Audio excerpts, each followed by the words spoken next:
Malakas na ulan at hangin ang nararanasan ngayon sa Calapan City at iba pang lalawigan sa Oriental Mindoro bunsod ng hagupit ng Bagyong Ompong.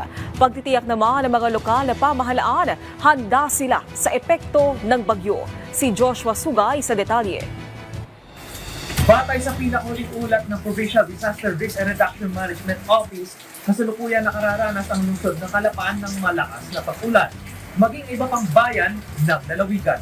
Samantala, aabot na sa 1,074 na pamilya o 3,788 na individual ang nailikas bilang preemptive evacuation sa iba't ibang bayan, kabilang ang Calapan, Nauhan, Bulalakaw, Rojas, San Teodoro, Puerto Galera at Pinamalayan. Sa Pantala naman, 510 na pasahero at 168 rolling cargos ang stranded sa Calapan Port, habang nasa 197 rolling cargos at 5 na pasahero ang stranded sa Rojas Port.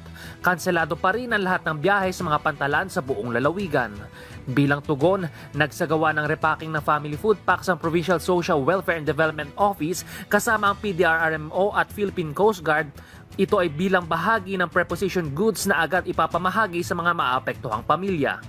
Sa direktiba ni Governor Yumerlito Bons Dolor, tiniyak ng pamahalang panlalawigan ang kahandaan lalo na ngayon na nararamdaman na ang epekto ng bagyo.